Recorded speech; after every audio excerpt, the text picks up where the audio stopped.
الشیطان اللعین الرجیم بسم اللہ الرحمن الرحیم الحمد لأہلہ والصلاة علی اہلہا اما بعد فقال الباقر علیہ الصلاة والسلام لما خلق اللہ العقل فاستنتقه ثم قال له ادبر فادبر ثم قال ادبر فادبر ثم قال وعزتي وجلالي ما خلقت خلقا هو احب الي منك ولا اکملتك الا في من احب اما انی ایاک آمر و ایاک انہا و ایاک اعاقب و ایاک اصیب۔ محترم و معزز سامعین و ناظرین کرام، السلام علیکم ورحمۃ اللہ وبرکاتہ۔ ہمارا سلسلہ گفتگو حدیث میں چل رہا ہے اور اس کے لیے ہم نے اصول کافی کو اپنا موضوع قرار دیا ہے۔ اصول کافی میں شیخ محمد ابن یعقوب الکلینی رحمہ اللہ نے اپنی کتاب کا افتتاح کتاب العقل والجہل سے کیا ہے، اور اس کا ہم نے سابقہ درس میں ذکر کیا تھا کہ اس کتاب کا افتتاح جو کتاب العقل والجہل سے کیا گیا ہے، اس کی وجہ عقل کی اہمیت ہے۔ خالق کائنات نے اپنے پورے قرآن میں متعدد مقامات پر صاحبان عقل کو تنبیہ کی ہے، صاحبان عقل کو متوجہ کیا ہے، صاحبان عقل کو خطاب کیا ہے، صاحبان عقل کو یہ کہا کہ کیا تم کیوں آیات قرآنیہ میں تأمل نہیں کرتے؟ تو یہ سب آیات اس بات کی طرف اشارہ کرتی ہیں کہ عقل ہی ہے کہ جس کی وجہ سے خالق کائنات اپنی تمام تر تکالیف انسان کی طرف متوجہ کرتا ہے، اور اس جسد خاکی میں محور و مرکزیت عقل کو حاصل ہے۔ تو ہم نے ذکر کیا تھا ضروری ہے کہ ہم عقل کی اجمالی طور پر معرفت حاصل کریں اور اسی طرح سے جہل کو بھی سمجھیں، تاکہ اس باب میں آنے والی احادیث ان کو اچھے طریقے سے سمجھا جائے۔ متعدد عقل کی تعریفات وارد ہوئی ہیں، ان میں سے ہم نے 2 کا انتخاب کیا تھا۔ پہلی تعریف یہ ہے کہ عقل ایک ایسی قوت ہے کہ جس کے ذریعہ خیر و شر کو درک کیا جاتا ہے اور ان کے درمیان فرق کیا جاتا ہے۔ اس سے یہ سمجھ میں آتا ہے کہ عقل ایک قوت ہے۔ دوسری تعریف یہ تھی کہ عقل ایک ملکہ ہے، ایک کیفیت نفسانی ہے جو انسان کو خیر اور نفع کی طرف دعوت دیتی ہے اور شر و نقصان سے روکتی ہے، اور یہ ملکہ اور یہ کیفیت جب نفس انسانی میں حاصل ہو جاتی ہے تو نفس کو تقویت حاصل ہوتی ہے، اور وہ اپنے سے خواہشات نفسانی، غضب، وساوس شیطانی اور دیگر مفاسد کو دور کر سکتا ہے۔ تو پہلی تعریف کے مطابق عقل ایک قوت ہے، اور دوسری تعریف کے مطابق عقل ایک ملکہ اور کیفیت نفسانیہ ہے۔ یہ جو ہم نے 2 تعریفیں ذکر کی ہیں اور ان کا جو انتخاب کیا ہے، اس کا نقطہ یہ ہے کہ یہ احادیث کہ جن کے بارے میں ہم اس باب میں بحث کریں گے۔ یہ تمام تر احادیث ان دو تعریفوں کے ارد گرد گھومتی ہیں۔ ہاں، عقل کے کچھ دیگر معانی بھی ملحوظ خاطر رکھے گئے ہیں، لیکن زیادہ تر جو احادیث ہیں وہ عقل کے ان دو معنوں کی طرف اشارہ کرتی ہیں۔ اب ہم کتاب اصول کافی کے پہلے باب العقل والجہل میں داخل ہوتے ہیں۔ ہاں، اس سے قبل کہ ہم اس میں داخل ہوں، ایک بات جو ہم کہنا بھول گئے وہ یہ کہ جب ہمیں عقل کی حقیقت سمجھ میں آ جاتی ہے تو اس سے عقل کی جو ضد ہے جو کہ جہل ہے وہ بھی سمجھ میں آ جاتا ہے۔ یعنی جب عقل ایک قوت ہے کہ جس کے ذریعے سے انسان خیرات کو درک کرتا ہے، شرور کو درک کرتا ہے، ان کے درمیان تمیز کرتا ہے، تو اس کا مطلب یہ ہوا کہ جہل ایک ایسی چیز ہے اگر یہ انسان کے اندر جنم لے لے تو پھر نہ ہی انسان خیرات کو درک کر سکتا ہے اور نہ ہی خیرات اور شرور کے درمیان فرق کر سکتا ہے۔ اور دوسری تعریف میں یہ تھا کہ عقل ملکہ ہے، کیفیت نفسانی ہے، تو جہل بھی کیا ہے؟ ایک کیفیت ہے۔ یعنی اگر یہ آ جائے انسان کے اندر تو پھر انسان کا جو نفس ہے وہ وساوس شیطانی کی گرفت میں ہوتا ہے، خواہشات نفسانی کی گرفت میں ہوتا ہے، اور یہ کیفیت انسان کو خیرات کو سر انجام دینے سے روکتی ہے اور شرور کو سر انجام دینے کا حکم دیتی ہے۔ تو جیسا کہ کہا جاتا ہے الاشیاء تعرف باضدادہا، کہ چیزیں اپنی ضدوں سے پہچانی جاتی ہیں۔ جب عقل کی سمجھ آ گئی تو جہالت بھی واضح ہو جاتی ہے۔ اب ہم آتے ہیں کتاب العقل والجہل کی پہلی حدیث کی طرف۔ شیخ یعقوب کلینی سلسلہ روات کے ذریعے سے امام باقر علیہ السلام سے یہ حدیث نقل فرماتے ہیں کہ جب خالق کائنات نے عقل کو خلق کیا، لما خلق اللہ العقل استنطقہ، تو خالق نے اس سے گویائی کو طلب کیا۔ ثم قال له، پھر فرمایا اقبل فاقبل، پھر عقل کو فرمایا کہ آگے بڑھو، پس عقل آگے بڑھی۔ ثم قال له ادبر فادبر، پھر فرمایا کہ پیچھے ہٹو، تو عقل پیچھے ہٹی۔ اس کے بعد رب العزت فرماتا ہے ثم قال وعزتی وجلالی ما خلقت خلقا هو احب الی منک۔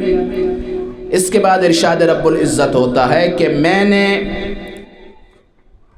کسی بھی مخلوق کو خلق نہیں کیا جو مجھے تجھ سے زیادہ محبوب ہو۔ پھر فرماتے ہیں وَلَا أَكْمَلْتُكَ إِلَّا فِي مَنْ أُحِبُّ، کہ میں تجھے کامل نہیں کروں گا مگر اس میں جس سے میں محبت کرتا ہوں۔ اما انی ایاک آمر و ایاک انہا، آگاہ ہو جاؤ کہ میں تجھے ہی امر و نہیں کروں گا اور تجھے ہی سزا و جزا دوں گا۔ یہ ہم نے حدیث کا سرسری ترجمہ ذکر کیا ہے۔ اب یہاں پہ حدیث کے اندر چند نکات ہم جو سمجھے ہیں، اس حدیث کو سمجھنے کے لیے ان کا تذکرہ کرتے ہیں۔ سب سے پہلے خالق کائنات نے جب عقل کو خلق کیا تو اس سے گویائی کو طلب کیا۔ سوال یہ پیدا ہوتا ہے کہ خالق نے عقل سے گویائی کو طلب کیوں کیا؟ تو اس کا جواب یہ ہے کہ جب خالق نے عقل کو خلق کیا تھا، عقل تنہائی محسوس کر رہی تھی، عقل وحشت محسوس کر رہی تھی، عقل کے ہاں کوئی مونس و مددگار نہیں تھا۔ خالق نے جو اس سے گویائی کو طلب کیا تو خالق کائنات اسے اپنے قریب کرنا چاہ رہا تھا، اس سے محبت کا اظہار کرنا چاہ رہا تھا، اسے وحشت سے نکال کر اپنا قرب عطا کرنا چاہ رہا تھا۔ اور یہ ہمیشہ ہوتا ہے محبوب اور محب میں کہ محب محبوب سے اچھے طریقے سے گفتگو کرتا ہے، پیار و محبت سے گفتگو کرتا ہے، ایسے کلمات لے کے آتا ہے کہ جس سے محبوب کو خوشی حاصل ہو، اس کی وحشت دور ہو، اس کی تنہائی دور ہو، جیسا کہ ہمیں ملتا ہے جناب موسیٰ علیہ السلام کے قصہ میں کہ جب جناب موسیٰ طور پہ گئے تو اس وقت وہ رب ذوالجلال سے گویا ہوئے، خالق کائنات نے درخت کے اندر کلام کو ایجاد کیا اور جناب موسیٰ خالق سے محو کلام ہوئے۔ تو اس وقت خالق کائنات نے حضرت موسیٰ کی تنہائی کو دور کرتے ہوئے ان سے سوال کیا کہ اے موسیٰ تمہارے ہاتھ میں کیا ہے؟ وما تلک بیمینک یا موسیٰ، کہ اے موسیٰ تیرے ہاتھ میں کیا ہے؟ تو حضرت موسیٰ نے جواب دیا کہ یہ میری عصا ہے، میں اس پر تکیہ کرتا ہوں، میں اس سے اپنے حیوانوں کو ہانکتا ہوں۔ تو کیا ہے کہ جب بات چیت چلی تو جناب موسیٰ کی تنہائی، ان کی وحشت، ان کا خوف دور ہو گیا۔ یہاں پہ بھی خالق کائنات نے جب عقل کو خلق کیا اور پھر اس سے گویائی کو طلب کیا تو خالق کائنات عقل کی وحشت کو ختم کرنا چاہ رہا تھا، عقل کی تنہائی کو ختم کرنا چاہ رہا تھا، عقل کے خوف کو ختم کرنا چاہ رہا تھا۔ یہ پہلا نقطہ اس حدیث سے سمجھ میں آتا ہے۔ پھر خالق کائنات فرماتا ہے اقبل فاقبل ثم قال له ادبر فادبر، عقل کو کہا کہ آگے بڑھو، عقل آگے بڑھی، پھر فرمایا کہ پیچھے ہٹو، عقل پیچھے ہٹی۔ تو اب یہاں پہ سوال یہ پیدا ہوتا ہے کہ یہاں پہ اقبال اور ادبار سے کیا مراد ہے؟ خالق کیوں عقل کو آگے بڑھنے کا حکم دے رہا ہے، پھر کہتا ہے کہ پیچھے ہٹ جاؤ؟ جب عقل کو آگے بڑھنے کا حکم دیا تو عقل آگے بڑھی، جب عقل کو پیچھے ہٹنے کا حکم دیا تو عقل پیچھے ہٹ گئی۔ یہاں پہ اقبال اور ادبار سے کیا مراد ہے؟ یعنی آگے بڑھنے اور پیچھے بڑھنے سے کیا مراد ہے؟ یہ جو خالق عقل کو کہہ رہا ہے آگے بڑھو، یعنی حقیقت میں خالق کس بات کی طرف اشارہ کرنا چاہ رہا ہے؟ یا عقل کو کہہ رہا ہے پیچھے ہٹو؟ تو کس نقطے کی طرف خالق اشارہ کرنا چاہ رہا ہے؟ تو یہاں پہ جو محدثین تفسیر بیان کرتے ہیں وہ یہ ہے، خالق کا عقل کو اقبال کا حکم دینا یعنی آگے بڑھنے کا حکم دینا، یہ اس بات کی طرف اشارہ تھا کہ خالق عقل کو اپنی اطاعت پہ اقدام کرنے کا حکم دے رہا تھا، یعنی جس چیز کو بھی میں نے تجھ پر واجب قرار دیا ہے تو اس کو سر انجام دے۔ اور ادبار میں خالق کائنات جو ادبار کا حکم دے رہا تھا وہ اس بات کی طرف اشارہ کر رہا تھا کہ میں نے جو چیزیں تجھ پر حرام قرار دی ہیں یا ہر وہ شے کہ جو میری معصیت کا موجب بنتی ہے اس پہ اقدام نہ کرو، بلکہ اس سے کنارہ کش ہو جاؤ، اس سے دوری اختیار کرو، اس سے پیچھے ہٹ جاؤ۔ تو یہ مراد ہے اقبال اور ادبار سے۔ اگلا نقطہ کہ جو ہمیں اس حدیث سے سمجھ میں آتا ہے۔ خالق اقبال اور ادبار کا حکم دینے کے بعد فرماتا ہے وَعِزَّتِي وَجَلَالِي۔ یہاں پہ خالق کائنات اپنی عزت و جلالت کی قسم اٹھا رہا ہے۔ تو خالق اپنی عزت و جلالت کی قسم اٹھا کر کس بات کی طرف اشارہ کرنا چاہ رہا ہے؟ تو اس کا جواب یہ ہے کہ خالق کائنات اپنی عزت و جلالت کی قسم کھا کے یہ بیان کرنا چاہ رہا ہے کہ میں ہی وہ خالق مطلق ہوں کہ جسے تمام مخلوقات پر غلبہ حاصل ہے اور مجھ سے بڑھ کر اس صفحہ ہستی پر کوئی بھی ارفع و اعلی نہیں ہے۔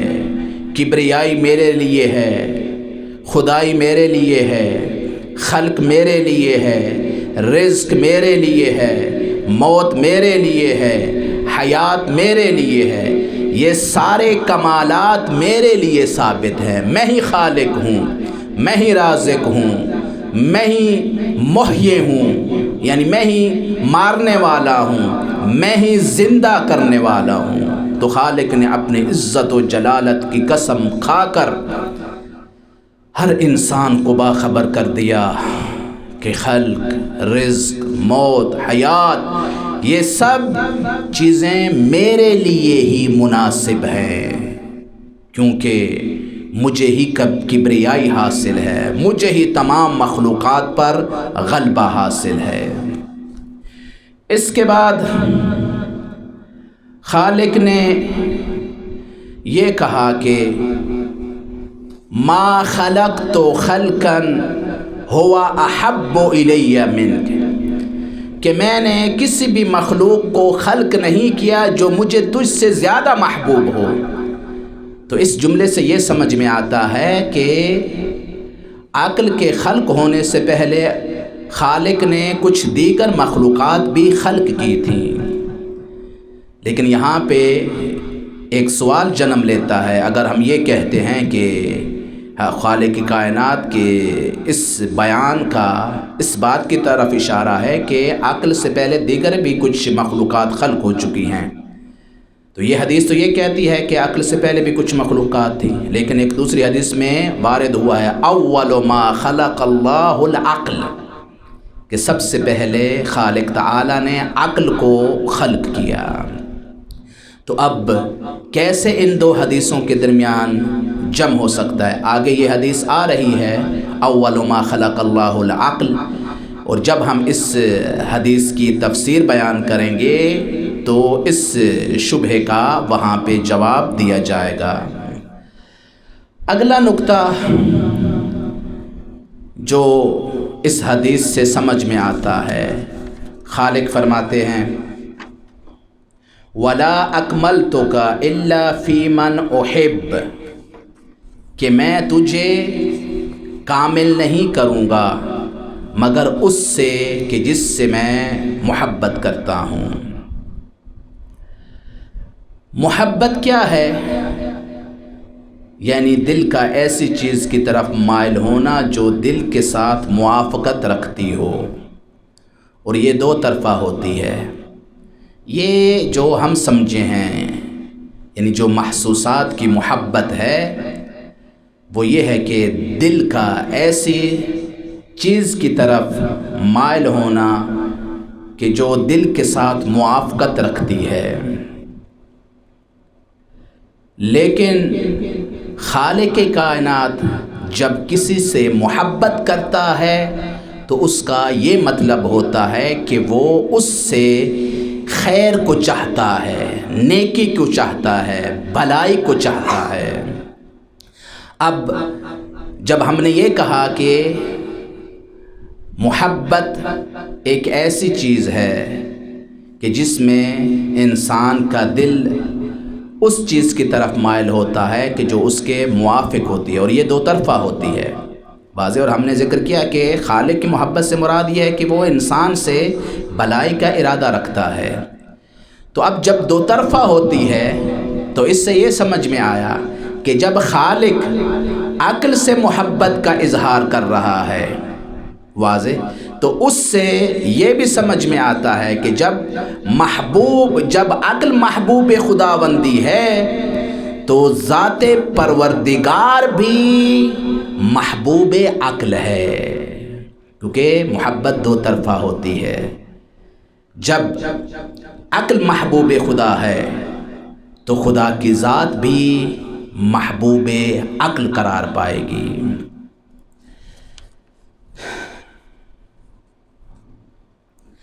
اس کے بعد یہاں پہ ایک اور جملہ بھی ہے، وَلَا أَكْمَلْتُكَ إِلَّا فِي مَنْ أُحِبُّ، کہ میں تجھے مکمل نہیں کروں گا مگر اس میں کہ جس سے میں محبت کرتا ہوں۔ تو اس سے یہ سمجھ میں آتا ہے کہ کمال عقل، حتیٰ کہ خود عقل بھی ایک ہبہ الہیہ ہے، خالق کی عطا ہے۔ خالق ہی جسے چاہتا ہے کمال عقل عطا کرتا ہے۔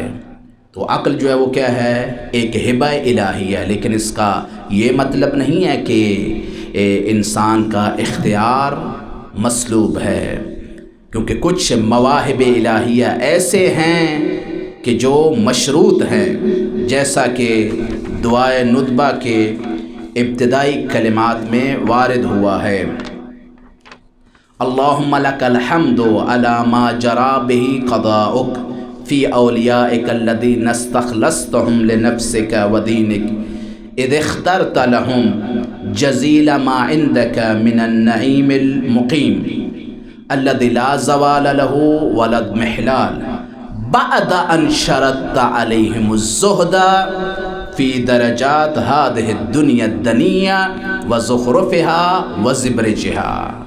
تو یہ خالق کائنات نے ان ذوات مقدسہ کو یہ مقام و منزلت عطا کی ہے اور انہیں اپنے لیے منتخب کیا ہے، انہیں اپنے لیے بطور رسول یا خلیفہ منتخب کیا ہے۔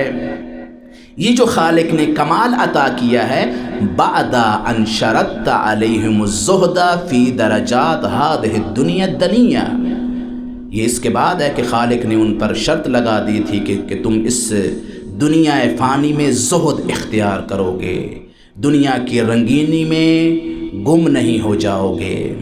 تو زہد شرط ہے اس کمال کو حاصل کرنے کے لیے۔ تو شرط لگانے کے ساتھ خالق نے، ہاں یہ الگ بات ہے کہ خالق کائنات نے یہ عالم زر میں شرائط لاگو کی تھیں، اور خالق اپنے علم ازلی کے ذریعے سے یہ بات جانتا تھا کہ جن کو میں منتخب کر رہا ہوں اپنے اس منصب کے لیے وہ کبھی بھی خیانت نہیں کریں گے، اور اس کو علم بھی تھا، فعلمت منہم الوفاء بہ، تجھے علم بھی تھا کہ بھئی کیا ہے یہ خیانت نہیں کریں گے، تو اس لیے خالق نے انہیں اپنا قرب عطا کیا۔ تو یہ جو جملے ہیں دعائے ندبہ کے، یہ بھی اس بات کی طرف اشارہ کرتے ہیں کہ کچھ مواہب الہیہ مشروط ہے۔ تو اسی طرح سے عقل بھی ہبہ الہیہ ہے۔ یہ کب کمال حاصل کرتی ہے؟ کہ جب انسان کا نفس پاک و پاکیزہ ہوتا ہے، انسان کا نفس گناہوں کی غلاظت سے منزہ و مبرہ ہوتا ہے۔ یہ چند ایک مطالب تھے کہ جو ہم اس حدیث سے سمجھے ہیں۔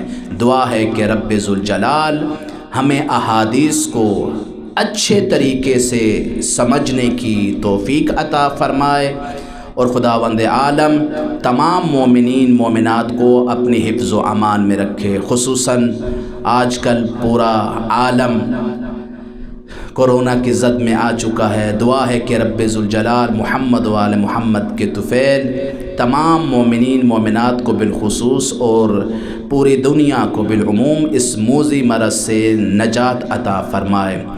دعا ہے کہ رب ذوالجلال ہمارے قائد بزرگوار کو طول عمر عطا فرمائے اور ان کا سایہ ہمارے سروں پر قائم و دائم رکھے۔ دعا ہے کہ رب ذوالجلال تمام حاضرین و ملتمسین کے جائز حوائج شرعیہ کو پورا فرمائے۔ اللہم صلی علی محمد و آل محمد۔